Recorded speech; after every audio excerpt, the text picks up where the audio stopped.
এইভাবে আর করবো না জন্য এটা মানে এটা অন্যায়। মানে আমরা বলতেছি আমরা অ্যানিমাল এসে আমি তো এতটা বুঝি না কি সাহায্য।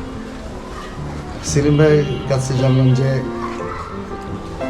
মানে বোর্ডার এসে করার জন্য তার কাটার উপর সে এক দড়ি দিয়ে গলা দিয়ে এসে করে আর এক নিচ দিয়ে তারপর অনেক ওইটা করতেই অনেক গরু মারা যায়। এটা তো একদম রং হলো আমাদের এথিকের সাথে একদমই যায় না।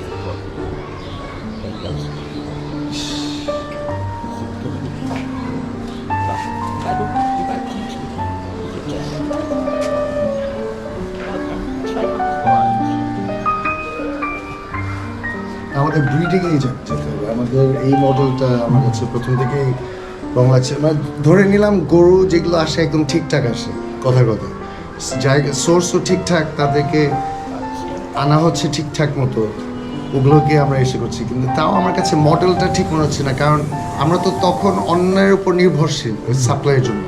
আমাদের ব্রিডিং করতে হবে, তখন একটা অন্য খেলা। আমরা এখন ধরো আল্লাহর মতো একটা ফ্লক তৈরি করছি শিখে, মানে ফ্লকটা খুব বড় না, বাট আস্তে আস্তে তো আরও বড় হবে। তো যখন নিজস্ব একটা ফ্লক থাকে তো নিজের প্রোডাকশন, এটা একটা অন্য ধরনের একটা মজা। এটা এখানে বিজনেস পসিবিলিটি বেশি। তখন তো একটা গরুতে 5,000 টাকা যদি লাভ করলাম এত কষ্ট করে, মানে সব দিক দিয়ে আমি চিন্তা করি, এথিক দিয়েও চিন্তা করি, আমার কাছে বিজনেস মডেলটা প্রথম থেকে একটু ঘুরে হচ্ছে। আমরা কিছু ইন্টারেস্টিং সুন্দর ব্রিডিং স্টক তৈরি করবো। এই যে ফর এক্সাম্পল আমাদের যে দেশি ভেড়ার 2 বাচ্চা, তারা তো মিক্সড। তার মা হচ্ছে কোনজন, মা হচ্ছে এ, আর এরা হচ্ছে 2 বাচ্চা। বাবা হচ্ছে আমাদের ভেড়া পাঠা। তার চেহারাটা কত ইন্টারেস্টিং হয়েছে না? কারণ আমরা এমন ব্রিডিং স্টক করব যে আমাদের স্টক দেখেই মানুষ নিতে এক্সাইটেড হয়। আর অন্যের কাছ থেকে নিলে তো তাদের উপর আমরা নির্ভরশীল।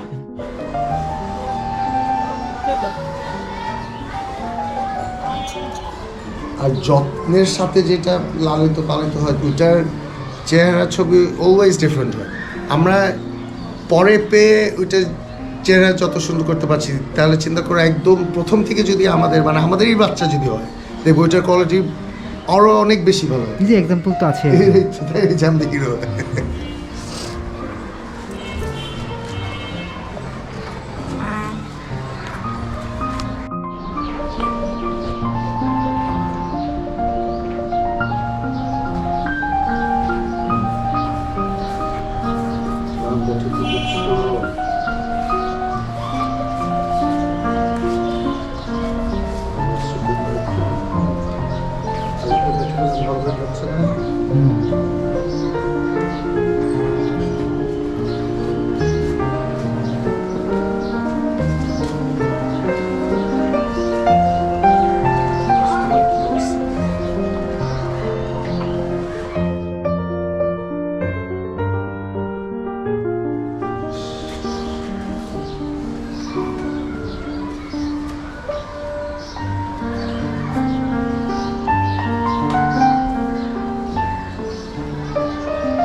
বাচ্চাগুলো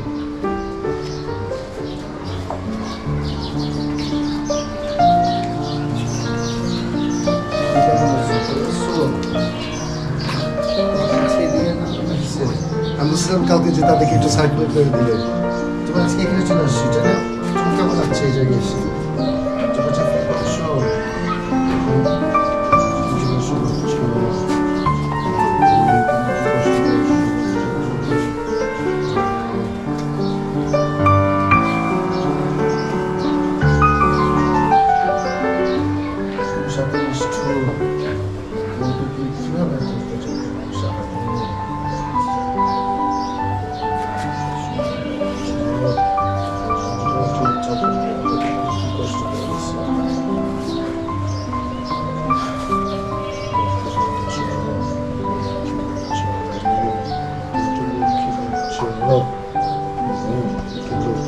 দেখছো এবার চুপকাটি এই যে চুপকাটি লাগানো কি হ্যাঁ